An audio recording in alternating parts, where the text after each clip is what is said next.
Hoje eu vou falar sobre a lei da suposição, que ficou muito conhecida pelos ensinamentos do Neville Goddard, que foi um palestrante metafísico e escritor naturalizado americano, porque ele nasceu na Inglaterra, né, mais especificamente em Barbados, uma ilha pertencente à Inglaterra. Hoje se fala muito da lei da atração, só que a lei da atração ela é diferente da lei da suposição. Quando na lei da atração você atrai algo fora de você, na lei da suposição não. Você materializa, você cria aquilo que você é, em essência. Então tudo aquilo que aparece na sua vida só apareceu porque você criou internamente. Antes de explicar um pouco da lei da suposição, eu vou falar sobre vou explicar um pouco quem foi o Neville Goddard. Como eu disse, ele nasceu em Barbados, uma ilha pertencente à Inglaterra. Com 17 anos, ele vai para os Estados Unidos estudar e trabalhar. Ele se forma em artes. Ele trabalha como dançarino na Broadway, que era diferente da Broadway de hoje, né? E nesse meio tempo, ele estuda na Sociedade Rosa Cruz. Porque o Neville, até na infância, adolescência, juventude, ele sempre teve muita curiosidade sobre Deus, o universo, quem era ele, o que ele estava fazendo aqui, por que as coisas acontecem como acontecem. Ele estudou um pouco nessa sociedade Rosa Cruz, né, nesse local, mas ele sentia que faltava alguma coisa. E aí ele sai, e depois de alguns anos, um amigo dele convida ele para assistir algumas palestras do Abdullah, que ele não conhecia. Ele, no primeiro momento, ele não fala na frente do amigo dele, né? Ele diz que vai, mas ele fica se enrolando. Por quê? Esse amigo, ele tinha um preconceito com esse amigo porque na questão dos negócios, se ele pudesse passar alguém para trás, se ele pudesse enriquecer de formas ilícitas, ele fazia. Então Neville pensou, bom, se esse cara é assim, o Abdullah vai ser, esse tal de Abdullah é a mesma coisa. E ele fica enrolando por 6 meses, até que de tanta insistência ele vai conhecer o tal Abdullah. Quando ele chega lá, o Abdullah olha para ele e diz, Neville, você está 6 meses atrasado. E aí o Neville olha e diz, mas como assim? Você me conhece? Como é que você sabe meu nome? Ele falou, os mestres me falaram. O Abdullah era um cara que ele ensinava pela teoria e pela prática. Ele era um rabino etíope, negro. Por que eu estou enfatizando isso aqui? Porque em 1930, os negros nos Estados Unidos não tinham direitos civis. Ou seja, eles não podiam andar de ônibus, eles não podiam ir em teatros, casas de show. Era proibido, eles não tinham direitos civis.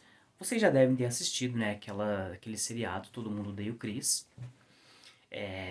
Como que era a vida de uma família negra, né? Porém, ali já é 1978 a 80. Aqui, estou falando de 1930. Lá no CRIS, Todo Mundo Odeia o Chris, é pós-direitos civis. Aqui não, aqui é antes.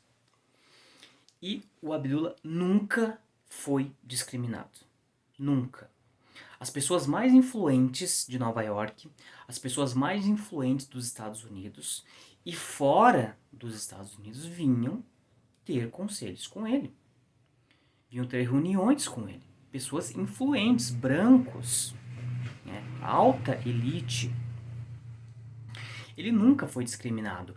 Uma vez o Neville foi em um teatro com ele, né, que tinha era um concerto de música, porque o Abdullah ele falava 15 idiomas fluentemente. Não era, falo 5 bem, os outros 5 entendo e os últimos 5 só arranho. Não, era 15 bem. E ele entendia muito de música. E ele convidou o Neville, eles foram. O Neville foi porque era mestre, né? Porque era o mestre dele. Mas na cabeça do Neville, como era um lugar frequentado por brancos, muito provavelmente o Abdullah sofreria preconceito ali, hostilizado ali. Eles chegaram, o Abdullah comprou os bilhetes, porque os negros não podiam nem comprar bilhete para assistir peças de teatro e essas coisas. Ele comprou. Ele comprava e escolhia o lugar ainda que ele queria sentar. E eles chegaram, sentaram, começou, né, o evento. Nada aconteceu, mas o Neville nervoso, pensando em algum momento alguém vai levantar e vai tirar a gente daqui. O Abdullah, ele usava um turbante na cabeça, né? Era o estilo dele. E aí, em determinado momento, o Abdullah chama o garçom. Aí o Neville, né, sua frio mesmo. Tá, agora sim, agora esse cara vai vir aqui, vai hostilizar ele, me hostilizar, vai ser preconceituoso. Talvez a gente tenha que sair daqui, senão vai apanhar. O cara chegou, abriu um sorrisão pro Abdullah, perguntou o que ele queria. O Abdullah falou o que ele queria, pediu a mesma coisa pro Neville. Aí o Neville ficou assim, né? Trocando orelha, né? Pensando, caramba, o que aconteceu? E ele repetiu umas 2, 3 vezes. E foi tratado como, assim, um rei. Tratado como um branco mesmo. Como se fosse um branco que estivesse ali. E aí, quando terminou o concerto, né? Quando terminou o evento, o Neville perguntou para Abdullah, mas o que você fez? O que aconteceu? Eu achei que você seria discriminado, eu também, por estar junto com você. Aí o Abdullah olhou pra ele e falou, né, você não entendeu nada ainda, né? Você não sabe que quando eu quero, a realidade tem que se dobrar à minha vontade? Esse era o mestre dele. Ele ensinava pela teoria, mas muito na prática. E aí teve o evento mais importante na vida do Neville, que foi o Barbados, né? Você já está em Barbados, a frase, né? Por quê? Era 1932, o Neville estava desempregado, né? A crise de 1929 ainda estava, os ecos da crise, né? Que abalaram os Estados Unidos, mas o mundo inteiro, né? Estava ressoando ainda. E como o Neville trabalhava nessa parte de artes, né? Ele era dançarino, eles foram os primeiros afetados. E ele não tinha dinheiro, ele morava num porão. Ele disse que não tinha dinheiro nem para ir de um bairro a outro. Aí os pais dele vêm na casa dele visitar, né? E sabendo da situação dele, pedindo para ele voltar. E ele não queria voltar. Não porque ele tivesse algum problema com os pais, com os irmãos. Não. Ele tinha vergonha, porque eles se comunicavam por carta, mas ele tinha vergonha da situação que ele estava. E fazia 12 anos que ele estava na América, né? E aí os pais dele pedem para ele voltar para Barbados, né? Que ele seria muito bem recebido, não teria problema nenhum, né? O fato da situação financeira dele. Mas ele diz que não quer. Mas quando ele estava no porto ali, né? Vendo os pais dele indo embora, porque naquela época muita gente viajava de navio, né? Ele teve uma vontade enorme de ir para Barbados, de visitar. Uma coisa assim que em 12 anos ele nunca teve vontade, ali ele teve essa vontade. E aí ele foi consultar o Abdullah. E o Abdullah falou, Neville, você quer ir? Realmente você quer? Ele disse, quero. Então você já está lá. Quando você sair dessa porta, você não vai estar na 72, na rua 72 de Nova York. Você estará nas ruas ladeadas de palmeiras de Barbados. Você ouve o som do mar de Barbados, o cheiro da cidade de Barbados. Você ouve os pássaros, você sente o ambiente, você olha de Barbados para Nova York e não o contrário. Segundo ele, ele saiu como se fosse uma nuvem, porque ele realmente se sentia em Barbados. Porém, o tempo passou, Nada aconteceu, ele voltou a falar com a Abdullah, até um pouco assim, né, frustrado, né? Olha, eu não sei, eu acho que isso não vai dar certo. Eu estou mais longe de Barbados do que da última vez. E aí o Abdullah olhou para ele, levantou, foi até o escritório dele, a sala do escritório. Antes de ele entrar, ele olhou para o Neville e falou: eu já disse tudo aquilo que eu tinha para dizer. Bateu a porta na cara do Neville. Segundo o Neville, o Abdullah, ele tinha uma filosofia brutal. Era assim mesmo. Mas ele ensinava, né? Ele ensinava tudo, mas ele era assim. Se você falasse que não era possível, ele fazia isso. Ele te deixava falando sozinho e ia embora. Só que ele voltou a falar com o Abdullah mais umas 3, 4 vezes. E sempre o Abdullah, né, naquela filosofia. Em uma dessas conversas, ele falou: Neville, não existe meia grávida. Ou está grávida ou não está. O que pode acontecer é um aborto. Mas não existe meia grávida. Não existe meio desejo, meio sonho. Ou você está em Barbados ou não está. Você precisa confiar. Os meios, se você está em Barbados, você não vai perguntar como, os meios, como que você chegou, da onde que vem o dinheiro. Não, você já está lá.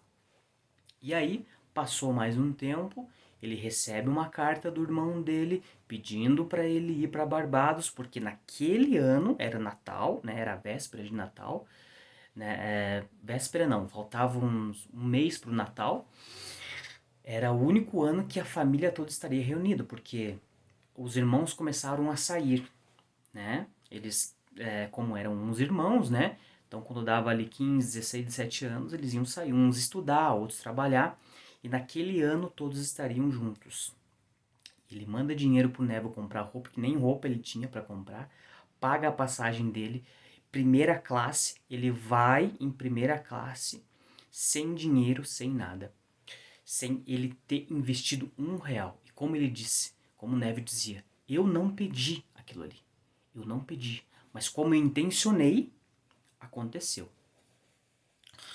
E esse foi um evento muito decisivo na vida do Neville, porque a partir daquilo ali, ele realmente começou a se aprofundar, a entender o que é a lei, aquilo que o Abdullah ensinava. E durante 40 anos, né, ele ensinou como cocriar a realidade da forma correta. Então vamos lá. O que é a lei da suposição? A lei da suposição, ela diz que você é o co-criador da sua realidade. Você cria a sua realidade por aquilo que você sente. O seu sentimento cria a sua realidade. O Neville usava uma frase, né? A criação já está terminada. A criação já está concluída. Porque ele explicava muito pela Bíblia. Mas não a forma convencional que a Bíblia explica. Não. Que é explicado. A forma real. Né? A forma oculta. Porque como ele aprendeu também o hebraico com o Abdullah, então ele aprendia o hebraico, a forma que a Bíblia foi escrita, mas também a forma mais oculta da Bíblia, né? A forma que realmente a mensagem que queria passar. Então ele trazia esse conceito, a criação já está terminada. E o que significa isso? Significa que o seu sonho já é real. Aquilo que você pensa, aquilo que você deseja, aquilo que você ambiciona já existe em infinitas possibilidades. Hoje nós temos na ciência a física quântica, que é uma coisa simplesmente incrível e maravilhosa, né? A física quântica, ela simplesmente está explicando aquilo que a espiritualidade já falava há anos, né? Há milênios, há séculos, né? Que tudo está em sobreposição quântica.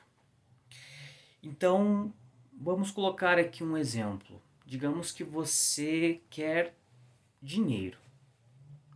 R$ 200.000 é o valor que ajudaria você, pagaria suas contas,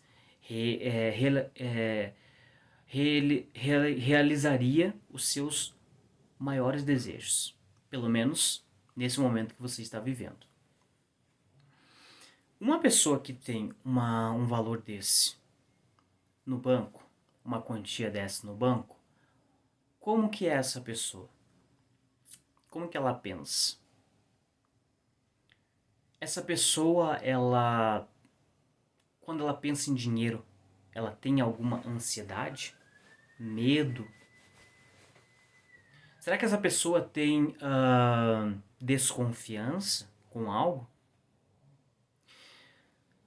Será que uma pessoa que tem esse valor e ela entra no mercado, por exemplo, e ela olha o preço do arroz, do café, da carne, do salgado, da pizza, ela se sente mal pelo preço? Ela vai sentir escassa, sendo que ela tem R$ 200.000? Que tipo de roupa essa pessoa compraria? Veja, precisa encarnar. É como um ator, né? O que os atores fazem, né? Tem ator que até a fisionomia muda. Emagrece, engorda, né? Pinta o cabelo, raspa o cabelo. Ou seja, para entrar no personagem, né? O maior exemplo, né? É aquele ator que interpretou o Coringa, né? E de tanto ele encarnar esse personagem, ele acabou morrendo, né? Acabou tirando a própria vida. De tão fascinado que ele ficou, né? O Heath Ledger, né? Então veja, o personagem entrou nele, ele encarnou o personagem Coringa. E aquilo desandou a vida dele, tanto, né, que ele acabou fazendo o que fez. Então, de fato, é encarnar um personagem. Hoje, você está encarnando um personagem. Se a sua vida não está boa, se você está passando alguma dificuldade financeira, nos seus relacionamentos, se você é uma pessoa frustrada, desanimada com a vida, com o seu trabalho, pode ter certeza que você está encarnando esse personagem todos os dias. Um personagem vítima, um personagem que não tem possibilidades, que a vida é só pagar conta, é só trabalhar, que olha para o lugar que você está, o país que você está, e não gosta do país que você está, o Brasil. Você olha para o Brasil e pensa, nossa, que país horrível. Por que eu não nasci em outro país? Ou a sua cidade, ou o seu bairro. Veja, quando você fala, quando você entoa isso, você está dizendo para o universo, eu quero mais disso. Eu quero viver em um país ruim. Nós temos 200 milhões de brasileiros hoje vivendo no nosso país. Existem 200 milhões de Brasis diferentes. Porque cada pessoa cria a sua realidade no lugar que está. Então a minha realidade é diferente da sua, que é diferente do seu vizinho, que é diferente do seu chefe. Como que pode duas pessoas trabalhando no mesmo negócio e uma prospera e outra não? Na mesma cidade, com a mesma qualificação. Como que pode isso? O que faz que uma prospere e outra não? O que faz que alguém consiga e o outro não consiga? Quando você olha para fora, apontando pessoas, situações, do fato da sua vida estar assim, você está delegando aquilo que você deveria estar fazendo por dentro, que é transformando a sua energia. A culpa é do governo. A culpa é do vizinho, a culpa é do chefe. A culpa é da pessoa que entrou faz 1 ano na empresa e eu estou há 5 anos e a pessoa foi promovida e eu não, onde já se viu? Veja, sempre é o outro, sempre é uma situação. E isso faz com que você não olhe para dentro. Então, na lei da suposição, é isso, é olhar para dentro. Veja, o Neville precisou sentir que ele estava em Barbados.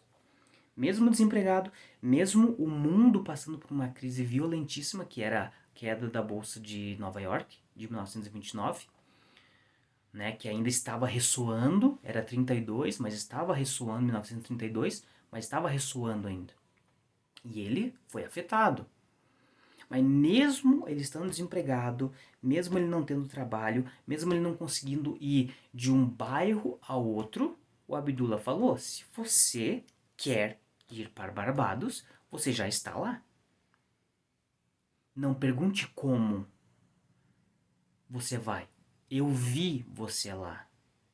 O Abdullah falou para ele: eu vi você lá. Então o Neville precisou acreditar que ele estava em Barbados. Você precisa acreditar que você já tem um emprego. Você precisa acreditar que você já tem esse salário maravilhoso. Você precisa acreditar que você já está vivendo essa vida incrível. Sentir. Você já faz isso.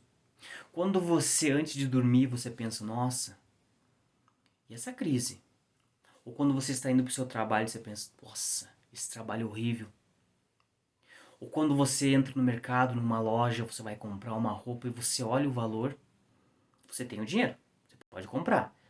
Mas só aquele valor ali já te joga para baixo. E você pensa: não, impossível.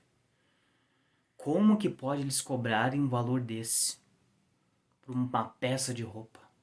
O que você está fazendo? Jogando uma intenção para o universo. Mais pobreza eu quero. Mais limitação que eu quero. Quanto menos, melhor. É isso que você está fazendo. E veja, quando você faz isso, você não espera um tempo. Quando você está do lado contrário, vitimizando, reclamando, sentindo-se a pior pessoa do mundo, você não diz para o universo: eu quero que daqui 6 meses aconteça isso. Eu quero que daqui 2 meses aconteça uma situação ruim, eu bato meu carro, eu fique doente. Você não faz isso. Você simplesmente intenciona. E o que acontece? Depois de 1 mês, 1 semana, 6 meses, 1 ano, acontece aquilo que você não queria, que você nem imaginava. E aí o que você diz? Eu sabia. Pobre não tem descanso mesmo. Só que a lei da suposição está funcionando aí. Então pegue esse conceito e transforme. Agora o que você vai pensar? Eu já sou. Eu já sou rico, já sou saudável, eu já tenho oportunidade. Eu já comprei a minha casa na praia. Eu já comprei a minha casa própria. Eu já tenho aquele carro que é o meu sonho, só que você não vai dar um tempo pro universo. Da mesma forma que você já faz, você não vai dar um tempo, você vai simplesmente intencionar. Manhã, tarde e noite, assim como o Neville falava. Manhã, tarde e noite. É intenção. Você precisa intencionar isso aí. Sentir o como não é com você. O como não é. Você simplesmente vai intencionar. Você simplesmente vai se ver aquela pessoa. Um ator. Você vai encarnar esse ator. Esse personagem que já é. As circunstâncias não importam. Agora, a sua frequência vibracional, isso importa e importa muito. É disso que você precisa cuidar. Da sua frequência. Cuide da sua frequência. Cuide da sua emoção e o milagre vai acontecer. E você vai alcançar aquilo que você quer. Espero que vocês tenham gostado desse vídeo, tenham entendido também sobre a lei da suposição, sobre quem foi Neville Goddard. Nos próximos vídeos eu vou trazer mais sobre o Neville, mais sobre o que ele fala também, né? Porque em um vídeo é muito complicado de falar tudo, porque tem muitas coisas que ele abrange. Ele escreveu vários livros, tem várias palestras. Então, nos próximos vídeos eu vou trazendo. E também outros conceitos aqui para vocês. Espero que vocês fiquem bem e até a próxima.